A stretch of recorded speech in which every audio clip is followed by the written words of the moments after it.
자, 이어서 하나님의 말씀 고린도전서 7장 8절로 16절입니다. 고린도전서 7장 8절로 16절.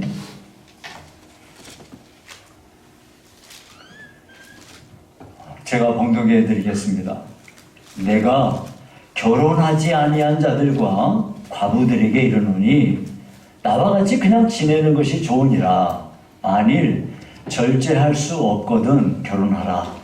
정욕이 불같이 타는 것보다 결혼하는 것이 나으니라. 결혼한 자들에게 내가 명하노니 명하는 자는 내가 아니여 주시라. 여자는 남편에게서 갈라서지 말고 만일 갈라섰으면 그대로 지내든지 다시 그 남편과 화합하든지 하라. 남편도 아내를 버리지 말라. 그 나머지 사람들에게 내가 말하노니 이는 주의 명령이 아니라 만일 어떤 형제에게 믿지 아니하는 아내가 있어 남편과 함께 살기를 좋아하거든 그를 버리지 말며 어떤 여자에게 믿지 아니하는 남편이 있어 아내와 함께 살기를 좋아하거든 그 남편을 버리지 말라. 믿지 아니하는 남편이 아내로 말미암아 거룩하게 되고 믿지 아니하는 아내가 남편으로 말미암아 거룩하게 되나니 그렇지 아니하면 너희 자녀도 깨끗하지 못하니라. 그러나 이제 거룩하니라.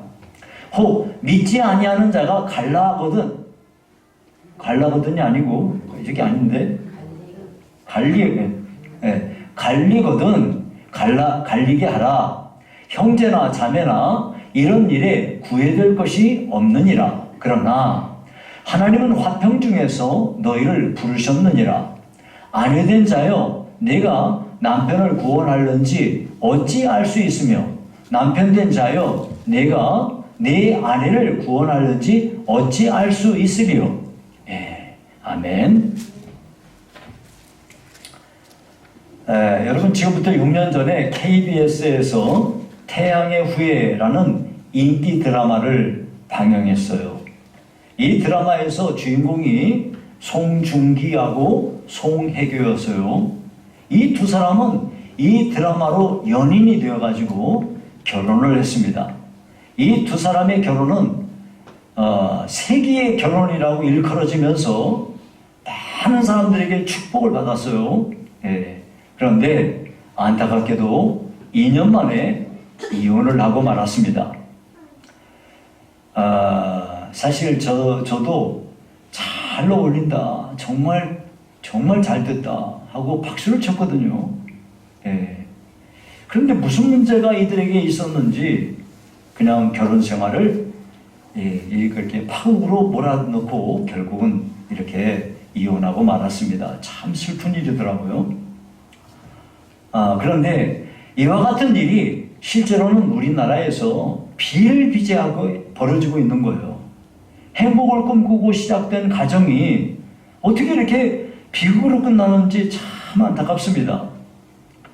그래서요, 요즘에는 워낙 많은 사람들이 이혼을 하다 보니까 이혼하는 게 부끄러운 일도 아니고요, 상처받을 일도 아니라고 그래요. 그럼 여러분, 이렇게 세상 사람들이 이혼을 쉽게 생각하는데 성경에서는 이혼을 어떻게 가르치고 있을까요? 여기 이제 우리가 지금 고린도 전서를 공부하고 있으니까 그 본문에 따라서 쭉 공부하다 보니까 오늘 재혼에 대한 문제하고 이혼에 대한 문제가, 지난 시간은 결혼에 대한 것이었고요, 오늘은 재혼 그리고 이혼에 대한 문제를 함께 상고해 보도록 하겠습니다.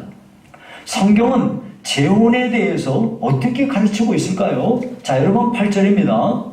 내가 결혼하지 아니한 자들과 과부들에게 이르노니 나와 같이 그냥 지내는 것이 좋으니라. 자, 여러분 여기서 결혼하지 아니한 자들이라는 건 총각을 말하는 게 아니고요, 결혼을 했는데 사별을 했거나 배우자하고 사별을 했거나 아니면 이혼을 한 사람을 말하는 거예요.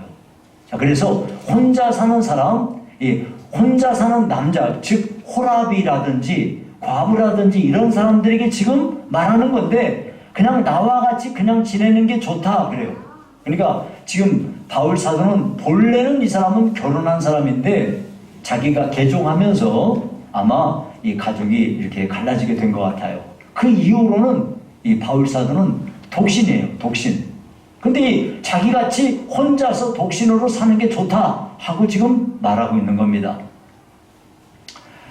그런데 바울 사도가 지금 자기처럼 혼자 살라고 권하는 거지 그것은 의무사항이 아닌 거예요. 어떤 사람은 재혼할 수도 있고 어떤 사람은 혼자 살 수도 있다는 겁니다. 여기서 재혼할지 아니면 혼자 살지 이걸 가늠하는 기준이 뭐냐? 정욕을 절제할 수 있는가 하는 거예요. 만일 정욕을 절제할 수 있다면은 바울 사도처럼 혼자서 독신으로 사는 것이 좋고 정욕을 제어하기가 어렵다면 재혼하라는 거죠. 여러분 그렇다고 해서 혼자 사는 사람은 더 경건하고 결혼하는 사람은 덜 경건하다는 말이 아니에요. 왜냐하면 하나님께서는 모든 사람에게 성적인 욕구를 다 주셨어요. 이를 통해서 생육하고 번성하고 땅에 충만하라 말씀하셨기 때문에 결혼하는 것은 지극히 정상적인 일인 것입니다. 실예로요, 이혼한 뒤에 혼자 살고 있는 사도 바울이 결혼해서 배우자랑 함께 살고 있는 베드로보다 더 경건하다? 누가 그렇게 말할 수 있겠어요? 전혀 그렇지 않아요. 이와 같이 혼자 사는 사람은 더 경건하고 결혼한 사람은 덜 경건한 건 결코 아닌 것입니다.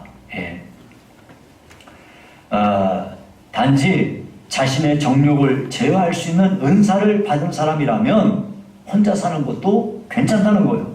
만약에 혼자 살면 부양할 가족들도 없지, 그러니까 자유롭게 행할 수 있겠죠. 그래서 여러분들이 요즘에 그 반려견을 두시는 분들이 계신데 반려견을 일단 두게 되면은 그 반려견 때문에 내가 많은 면에 제약이 돼요. 어디 수련회 갈래도 그 반려견을 어디다 맡기든지 누구한테 어떻게 해야 돼요. 이런 것들이 있잖아요. 근데 결혼하지 않고 독신으로 사는 사람은 아무 것에도 걸릴 것이 없는 거죠. 반면에 결혼해서 자식을 낳고 사는 사람들은 그 아름다운 믿음의 가정을 세움으로써 하나님께 큰 기쁨이 되는 것이죠. 이러한 아름다운 믿음의 가정을 통해서 하나님의 구속의 역사가 온 세계에 흘러 넘쳐 나가게 되는 것이니만큼 이것은 결코 불경건한 게 아닌 겁니다. 그러므로 이혼을 안 하고 결혼을 안 하고 독신으로 주님 섬기는 건 더 경건하고 더 많은 영광을 하나님께 돌린다? 이렇게 생각할 수 없는 겁니다. 그런데 만약에 어떤 사람은 하나님께서 주신 그 정욕을 제어하기가 힘들다 그러면은요 혼자 살면 안 돼요. 왜냐하면은 성적인 유혹을 이겨내지 못하고 시험될 가능성이 많기 때문이에요. 자, 그러면 신자들끼리 이 사람도 예수 믿는 사람이고 이 사람도 예수 믿는 사람들끼리 결혼한 부부는 이혼을 해도 되는가 하는 것에 대해서 살펴보겠습니다. 자, 10절하고 11절인데요. 결혼한 자들에게 내가 명하노니 명하는 자는 내가 아니요 주시라. 여자는 남편에게서 갈라서지 말고 만일 갈라섰으면 그대로 지내든지 다시 그 남편과 화합하든지 하라. 남편도 아내를 버리지 말라. 자, 예수 믿는 성도들끼리 결혼을 한 경우에는 이혼해도 좋은가? 먼저 답부터 말씀드리면 불가하다. 안 된다는 거예요. 성도들끼리 결혼을 했는데 이 사람들이 이혼을 한다는 거는 이건 안 된다는 거예요. 이것을 강조하기 위해서 저기 괄호치고 10절에 명하는 자는 내가 아니요 주시라. 하나님께서 명령하신다는 거예요. 여러분, 이 바리새인들이 예수님에게 나와서 사람이 아내를 버리는 게 옳은 것인가요? 하고 물었어요. 그랬더니 예수님이 말씀하셨습니다. 마가복음 10장 6절에서 9절에 창조 때로부터 사람을 남자와 여자로 지으셨으니 이러므로 사람이 그 부모를 떠나서 7절까지만 그 둘이 한 몸이 될지니라. 이러한즉 이제 둘이 아니요 한 몸이니 그러므로 하나님이 짝지어 주신 것을 사람이 나누지 못할지니라 하고 말했어요. 이혼은 안 된다 하고 주님이 못을 박았습니다. 더불어서 마가복음 10장 11절 12절에도 이렇게 말했어요.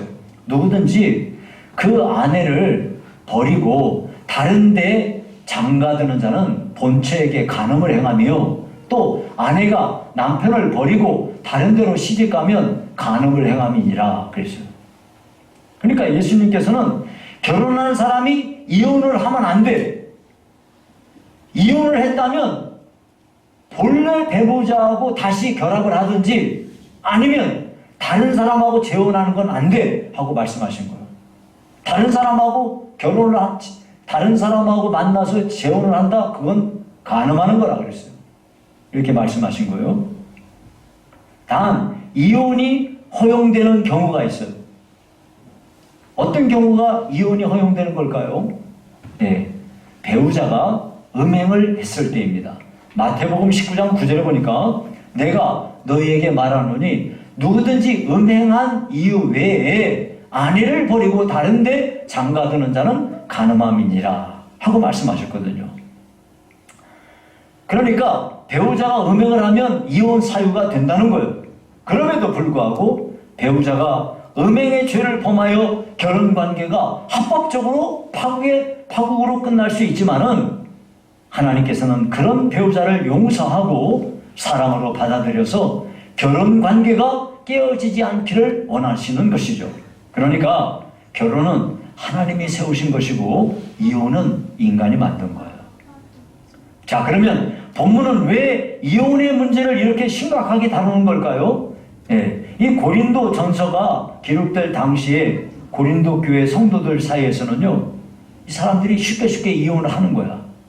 왜냐면은요, 당시 로마 사회에서는 이혼하고 재혼하고 이런 게 너무 쉽게 이렇게 벌어지고 있었기 때문에 특별히 로마 여자들은요, 이혼하는 걸 전혀 부끄러워하지 않았다고 그래요. 심지어 어떤 여자는 자기랑 함께 산 남편들 숫자가 많은 걸 자랑하고 다녔대요.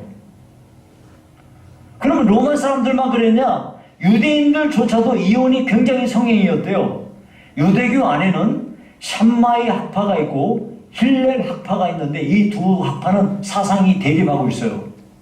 샴마이 학파는 매우 보수적이고 도덕적으로도 엄격한 규율을 강조하는 반면에 힐렐 학파는 자유개방적인 사상을 가지고 있었습니다. 그래서 이 힐렐 학파에 속한 사람들은 남자들이 이혼할 수 있는 문을 넓게 열어놨는데요. 예를 들면 여자가 남자 밥 먹은 그 밥그릇을 더럽게 해놨다. 이것만 가지고도 여자를 내쫓을 수 있었대요. 그러니까 우리식으로 말하자면 설거지 똑바로 안 하면 쫓겨난다 이거.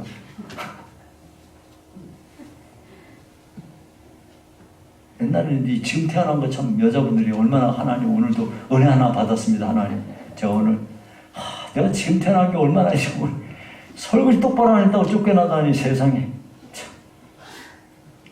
고린도 교회 안에는 로마인들과 이 유대인들이 이렇게 이혼을 쉽게 생각하는 것 같은 이런 생각에 영향을 받은 사람들이 고린도 교회 안에 있었기 때문에 이 사람들조차도 이혼을 쉽게 생각했단 말이에요. 이 문제를 교정해 주기 위해서 지금 이 말씀을 하는 거예요. 또 한편 고린도 교회의 성도들 중에는 어떤 사람들은 금욕주의적인 성향이 짙은 사람들이 있어요.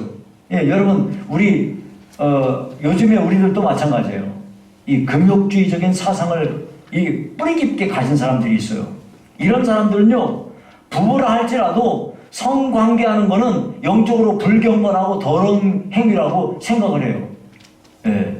그래서 이런 사람들은요, 영적으로 순결하기 위해서 성행위를 요구하는 남편한테 이혼을 요구했다는 거예요. 제가 여러분 지난주에 말씀드렸죠. 저 삼척에서 함께 있던 우리 시차에 있던 목사님이 그 목사님이 저 총신대 1년 후배세요.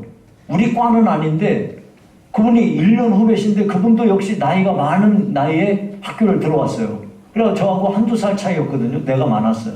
근데 그분이 저한테 이야기를 하더라고요. 제가 지난주에 말씀드렸잖아요. 아유, 우리 사모가, 나는 목사하고 결혼했지, 남자하고 하지 않았다고 그러더라고. 야, 참, 이렇게 금욕주의적인 성향을 가지고 있기 때문에 그런 생각을 하게 되는 거죠. 예. 그러나 오늘 본문은 이러한 태도를 완전히 배격하고 이혼은 안 된다 하고 못을 받고 있는 겁니다. 사실 여러분, 우리가 지금 살고 있는 우리 사회는 이혼 문화가 참 정말 팽배합니다. 우리나라는 OECD 국가들 가운데 이혼율이 제일 높다고 그럽니다. 그러다 보니까 돌싱이 뭔지 알아요? 돌싱이 뭐예요? 사람들이 다 알면서도 말을 안 해.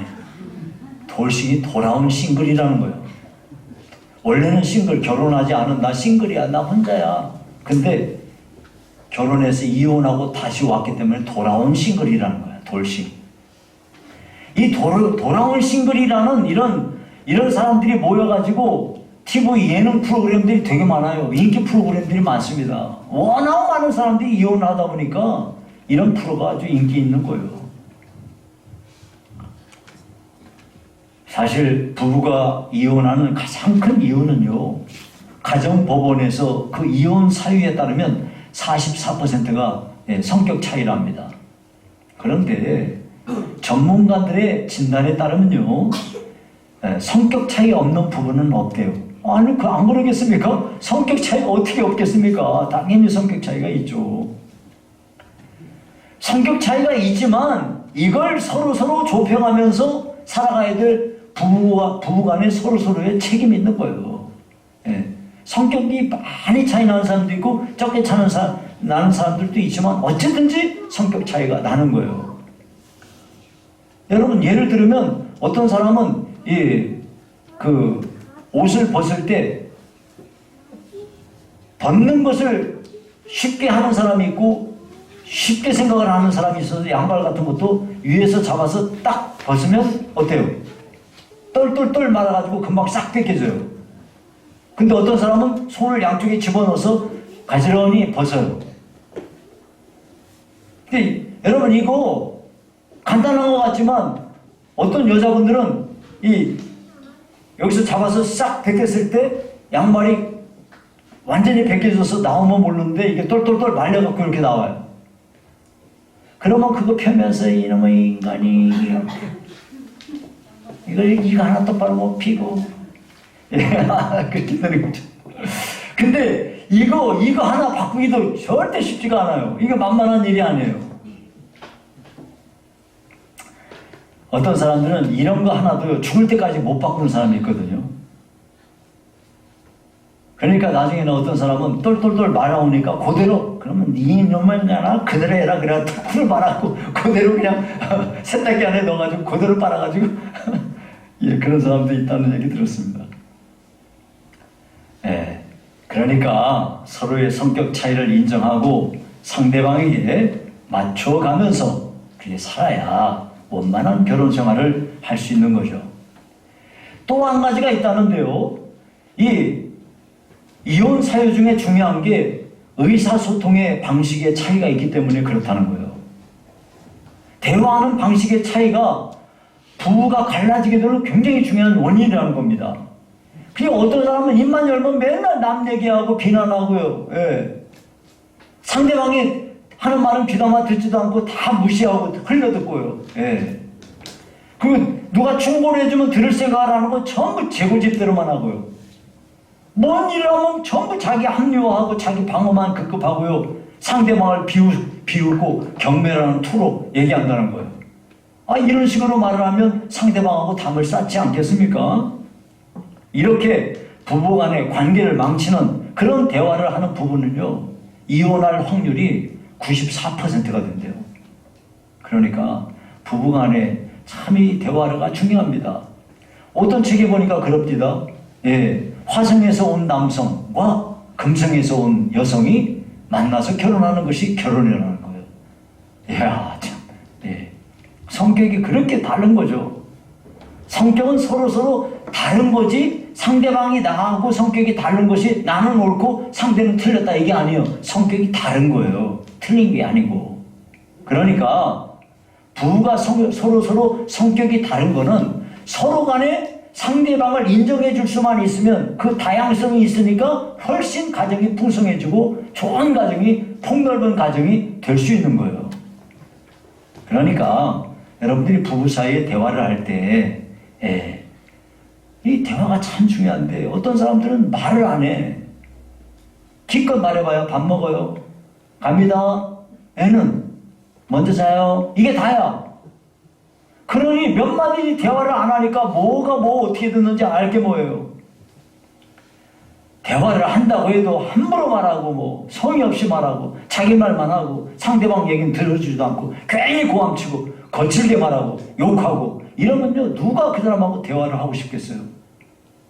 한평생 같이 살고 있어도 겨우 한다는 말이 이 인간하고 만난 게 내 인생일 때의 실수야. 내가 그때 정신이 나갔지. 아이고 그게 맨날 후회를 합니다. 중매해준 사람 원망하고 주례해준 목사 원망하고 평생 원망만 하다 살아요. 근데요 한 가지 중요한 게 있어요. 그래봐야 소용이 없다는 거예요. 오늘부터는 그런 생각 마시고요. 저 사람 만난 것은 하나님의 뜻이다. 여러분이 이렇게 고백하셔야 돼요. 정말 하나님의 뜻입니다. 하나님께서 짝지어 주셨다는 그 사실을 믿고 딴소리 하지 말고 어리석은 소리 입 밖에 내지 말고 그렇게 해야 될 줄로 믿습니다. 중요한 것은 이 모든 것에도 불구하고 그리스도인은 한 번 결혼한 이상 이혼은 절대 안 된다는 거예요. 이건 주님의 명령입니다. 근데 입 밖에라도 이혼이라는 말을 꺼내면 안 돼. 그러나 어떤 이유로 이혼을 했다고 합시다. 그래서 홀로 이렇게 남았다면은 그냥 독신으로 살든지 아니면은 이혼한 전 배우자하고 다시 화합하든지 해야지. 또 다른 사람하고 이 재혼을 하게 되면 그거는 이 전 남편에게 대해서 전 아내에게 대해서 간음하는 죄를 범하는 거다 이거예요. 그러니까 여러분이 꼭 명심하시길 바랍니다. 자 그러면 이제 마지막 주제인데요. 배우자 중 한 사람이 신자고 한 사람은 안 믿는 사람이에요. 그러면은 이때는 이혼해도 되는가 하는 거예요. 자 거기 12절에서 13절을 보겠습니다.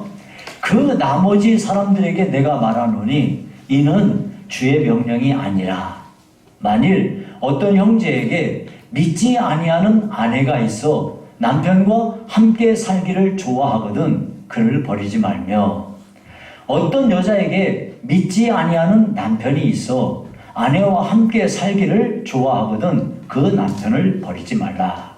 자 여러분 이게 무슨 이야기냐면 두 가지 경우가 있겠죠. 하나는 결혼할 때 그 남자가 결혼하면 교회 갈 거야. 그 말을 믿고 결혼했어. 근데 결혼하고도 교회 안 가.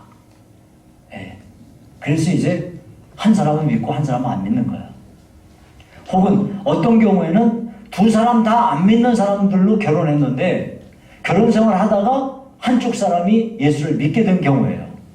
자, 이렇게 된 경우에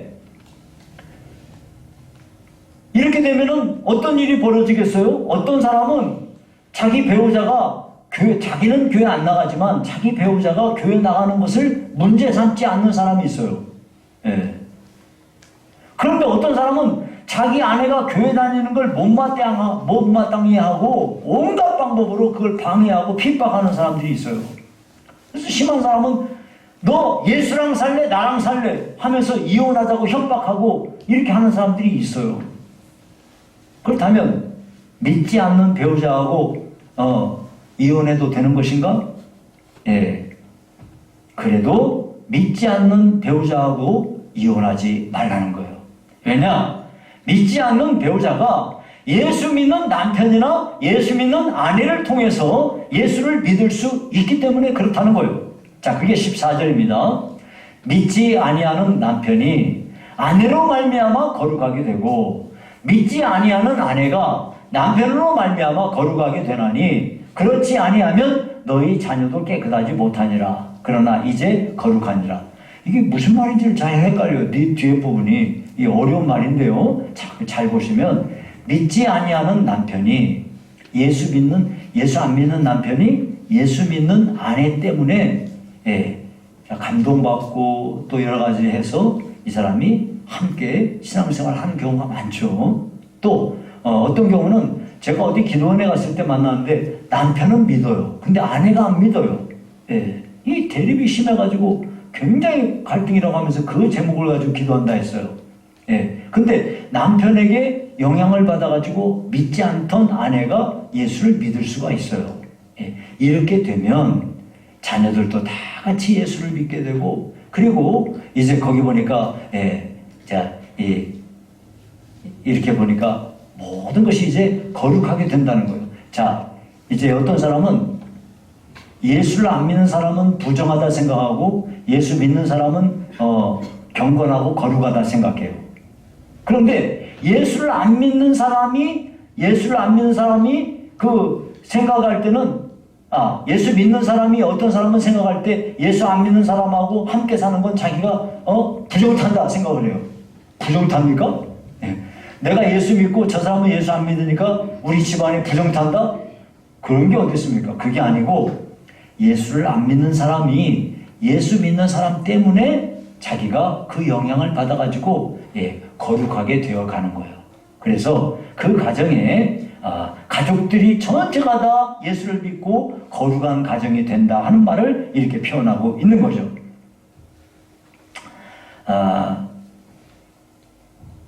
예수를 믿지 않던 아내가 교회 다니더니 성품이 온화해지고 말투가 부드러워지고 부지런해지고 가정을 잘 돌보고 남편에게 친절하고 이렇게 하면 그런 모습을 보는 안 믿는 남편이 그 교회에 대한 거부감이 사라지고 그러면서 점차 아내를 따라서 교회를 다니게 된다는 것이죠.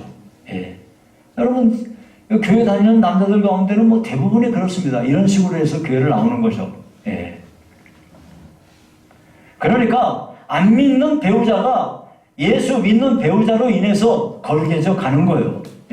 고린도 교회 성도들 가운데는요, 이 배우자가 믿지 않는 사람이라고 그 이유를 따라서 이혼하려고 했던 사람들이 있었던 거죠. 아니 그런 사람들과 함께 살면 내가 부정해진다는 거예요. 뭐가 부정해져요? 도리어 예수 믿는 배우자가 모범적인 그런 삶을 살게 되면 거기서 그리스도의 향기가 발하여지고 그래서 믿지 않는 그런 배우자가 그 영향을 받아가지고 교회 공동체 안으로 들어오면서 거룩함을 이루게 되는 거예요. 이렇게 해서 그 자녀들도 예수 믿고 그 가정이 거룩해지고 이렇게 되는 거죠. 실제로 이런 일은요 정말 놀라운 일이에요. 예수 믿는 아내는요 남편이 예수 믿기를 위해서 정말 눈물로 기도하고 온갖 불평도 정말 주님 이름 때문에 참아주고 최선을 다해서 받아주고 이렇게 하지 않습니까? 그래서 이 가정에 옛날에는 없던 일들이 벌어지기 시작하는 거예요. 그러다 보니까 믿지 않던 남편은 자기도 모르게 아내한테 영향을 받고 교회에 대해서 좋은 호감을 갖게 되는 거죠. 여러분 어떤 남편은요 자기는 교회는 안 나가는데 아내는 열심히 교회 예배드리라고 교회도 데려다 주는 사람이 있어요. 여러분 우리 저기 송경자 우리 집사님은 거기 예전에 저기 안산에 있을 때 그 남편이 차로 여기까지 데려다 줘요. 그럼 예배는 안 와 자기는. 그리고 저기 딴 데 가서 있다가 예배 끝나고 와서 데리고 가. 왜 안 오냐고 그래도 자기는 안 와. 자기는 안 와. 근데 부지런히 아내는 데려다 줘. 이 이야기는 뭐예요? 자기 마음속에 교회에 대한 불신이나 나쁜 생각을 가지고 있으면 절대 그래 안 해요. 그러니까 아내한테 선한 영향력을 받았기 때문에 그래서 이렇게 하는 거죠. 자, 이렇게 하다가 결국 아내가 계속 기도하고 그렇게 해서 남편도 함께 교회를 출석하게 되는 경우들을 보게 되는 겁니다. 자, 그래서 여기 16절에 이렇게 말씀합니다. 16절 아내 된 자여 내가 남편을 구원하는지 어찌 알 수 있으며 남편 된 자여 내가 내 아내를 구원하는지 어찌 알 수 있으리요. 자, 나는 믿고 상대는 안 믿어. 그렇지만 내가 믿는 이 믿음 생활을 잘하고 경건하게 가정에서도 모범을 보이며 그렇게 신앙생활을 하면 믿지 않던 배우자가 나를 따라서 교회를 나오게 될 수 있다는 것이에요. 그렇기 때문에 이혼해서는 안 된다는 거죠. 근데 여러분, 사실은요, 정말 이런 일은 사실은 정말 참 놀라운 일이에요. 왜냐하면은 사람들은요, 여러분이 아실 거예요. 사람들마다 이 사람 성품에 나쁜 말, 자극적인 말, 못된 말 이런 것들은요, 귀에 쏙쏙 들어와요. 그리고 이것이 빠른 속도로 급속도로 번져버려요. 근데 선하고 좋은 이야기 이런 거는요, 속도가 느려요. 예. 감동을 받아도 금방 어디로 가요. 없어져 버려요. 근데 나쁜 것은요, 계속 머리에 남아가지고 이렇게 되는 게 세상 이치거든요. 그런데 예수 믿는 배우자가 끊임없이 이렇게 가정을 위해서 기도하고 선한 영향력을 끼치고 하다 보니까 가족들이 다 같이 거기에 끌려서 함께 예수를 믿게 되는 것은 정말 놀라운 일이 아닐 수가 없는 거예요. 물론 한평생 믿지 않는 그 배우자를 위해서 봉사하고 기도하고 그렇게 해도 안 믿을 사람은요, 절대 안 믿어요. 이거 믿고 안 믿고는요, 사람 생각대로 되는 게 아니에요. 그래서 여러분, 어떤 사람이 결혼할 때 결혼하면 나도 교회 갈 거야, 이런 소리 절대로 속으면 안 돼요. 아, 그 집안 사람들이 다 예수 믿으니까 그 사람도 믿겠지, 절대 속으면 안 돼요. 그런 말은 사탄이 하는 말이에요. 예, 어떤 사람은요, 하나님께서 은혜를 베푸사 교회로 같이 나와서 신앙생활 하는 사람도 있지만 끝까지 교회 안 나오는 사람이 있다는 것을 기억하셔야 돼요. 그렇기 때문에 여러분들은 결혼하실 때 꼭 믿는 사람들끼리 만날 수 있도록 여러분이 전심으로 기도하고 준비해야 될 줄로 압니다. 자, 그런데 어떤 믿지 않는 배우자가 끝까지 이혼을 강요한다면 어떻게 할 것인가? 복음을 받아들이지 않고 계속 전도하고 성실하게 이거 하는데도 끝까지 거부감을 가지고 또 교회 다니는 것 때문에 함께 못 살겠다, 그렇게 하면서 이것을 문제 삼아가지고 이혼을 계속 요구한다면 어떻게 할 건가? 네, 성경에서는 그런 경우는 이혼해라 하고 딱 잘라서 말합니다. 15절에 봅시다. 혹 믿지 아니하는 자가 갈리거든 갈리게 하라.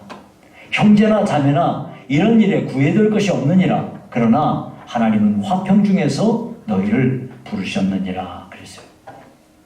여러분, 신앙 차이로 인해서 서로 다투고 이렇게 한다는 건 정말 지옥 같은 일이에요. 거기는 정말 불행한 겁니다. 상대방이 이혼까지 강요하고 참 사람들 가운데는 이런 게 신문에 나지 않고 이런 매스컴에 안 나오니까 그러지, 어떤 사람들은 칼 가지고 와서 위협을 하는 사람이 있지를 않나. 어떤 사람은 집안에 엽총을 두고 있는데 그 엽총을 가지고 와서 위협하는 사람이 있지 않나. 정말 별별 사람이 다 있어요. 그 가족사니까 이야기를 안 할 뿐이지 그 자기 부인을 묶어놓고 그냥 때리고, 아이고, 참 그런 사람들이 있어요. 그렇기 때문에 여러분, 신앙의 차이 때문에 이혼을 강요당한다면 깔끔하게 깨끗하게 이혼해버려라 하고 말씀하는 겁니다. 그렇게 해서 하나님이 주신 평화를 회복하며 사는 것이 낫다는 거죠. 왜냐? 하나님은 우리를 싸우는 사람으로 부른 게 아니라 화평을 위하여 부르심을 입은 사람들이기 때문에 그렇습니다. 자, 오늘 여러분 주일인데 아이고, 재혼에 대해서, 이혼에 대해서 이야기를 들었네. 자, 오늘 말씀을 맺을게요. 요즘에 많은 젊은이들이 결혼하기를 꺼려합니다. 어쩌다가 결혼했더라도 자녀를 안 낳으려고 그래. 또 결혼한 사람들 가운데 이혼하는 사람이 너무 많아. 그러다 보니까 이 가정이 파괴가 되고 있어요. 여러분이 기억하셔야 돼요. 가정은, 여러분이 교회가 우리한테 소중해요. 그런데 교회는요, 가정을 세워주는 하나님의 이 공동체예요. 그러니까 교회를 통해서 여러분 가정이 더욱 건강해지고 복을 받고 이렇게 되어야 되는 거지. 가정이 여러분들 깨어져 버리면 여러분들의 신앙생활이 뭐가 문제가 있어요? 여러분의 직장생활을 뭐 한들 뭐 어떻게 됐어요? 여러분 거기는 말할 수 없는 비극이고 불행이 찾아오는 거예요. 여러분들은 여러분 가정을 가장 아름답게 그렇게 만드시는 일에 최선을 다하셔야 됩니다. 그리고 결혼을 한 젊은이들은요, 자녀들 낳는 것을 꺼려하면 안 돼요. 어떤 사람들은 자꾸 어디서 이야기를 해요. 하나만 낳아서 잘 기르자. 그거는요, 사탄이 하는 소리지 어떻게 하나를 낳아서 잘 기를 수 있습니까? 그 아이가 다른 아이들, 형제 자매들이 많은 아이들 보세요. 지들끼리 웃고 떠들고 싸우고 이렇게 하면서 애들 간에 이 화합이 있고 그래요. 참 우리 아이들 둘밖에 안 되는데 어떻게 싸움을 하는지. 저는 아이들 야단치고 그럴 일이 없었는데 이 녀석이 작은 녀석이 큰 애를 어떻게 그냥 막 그 조그만 놈이 때리고 막 그래가지고 저한테 그냥 야단도 많이 맞고 했어요. 그런데 대학을 딱 들어가더니 참 정말 우애가 좋아지더라고요. 네, 서로 물론 큰애는 옛날 어렸을 적부터 지동생을 그냥 깍듯이 그렇게 챙기고 얼마나 이렇게 아끼고 사랑했는지 몰라요. 근데 이 작은 놈이 그러더라고요. 네, 그러더니 지금은 뭐 완전히 안 그래요. 여러분 자녀들을 많이 낳으십시오. 그래서 아이들 간에 화목하고 그렇게 되면은 이 평생의 험난한 인생길을 사는 동안에 좋은 벗들을, 좋은 후원자를 두는 거예요. 저는 이번에 장례식 다니면서 정말 뼈저리게 느낍니다. 아이들이 없으면요, 정말 장례식이 그렇게 썰렁할 수가 없어요. 손님이 없어요, 손님이. 애가 혼자인 사람은요, 그 혼자서 그걸 받아야 돼요. 이야, 관둘 사람도 없다니까요. 정말 비극이에요. 그러면 안 돼요. 하나님은 우리를 이 세상에서 험한 인생길을 가는 동안에 우리에게 좋은 선물을 주셨는데 그게 가정입니다. 그러니까 여러분 가정을 아름답게 만들어 가십시오. 우리는 비록 세상 사람들이 쉽게 이혼하지만 우리는 예수 믿는 우리는 입에서 이혼이라는 단어조차 꺼내지도 말고 그런 생각은 아예 꿈에라도 하지 말고 가정을 잘 아름답게 가꾸십시오. 부부간에 살다 보면 싸울 수도 있고 모든 면에 다투는 일도 있지만은 그것을 서로 한 발짝씩 양보하고 그렇게 하면 얼마든지 조화를 이루며 귀한 가정을 이루어갈 수 있습니다. 성격적 차이, 경제적인 어려움, 여러 가지 크고 작은 가정의 문제들이 있지만은 이것을 주 안에서 질서를 잘 이렇게 만들어가면서 그렇게 사실 수 있기를 바랍니다. 우리 성도들은 결혼을 소중히 여기고 결혼을 통해서 그 가정에 축복의 통로가 쫙 이렇게 열려지고 이렇게 되어지기를 간절히 원합니다. 여러분 우리는 예수 믿는 사람이에요. 예수 안 믿는 사람들이 가지고 있는 그런 가치관을 따라가지 말고 성경에 기록한 이 가치관을 따라서 살아감으로써 하나님께는 영광이요 여러분들 삶에 은혜와 복이 넘쳐나시기를 주의 이름으로 축원합니다. 살아계신 하나님 아버지 감사합니다. 우리 교회에 속한 온 성도들 가정마다 복되게 하시고 하나님의 은총이 가득하게 하시옵소서. 예수님 이름으로 기도하옵나이다. 아멘.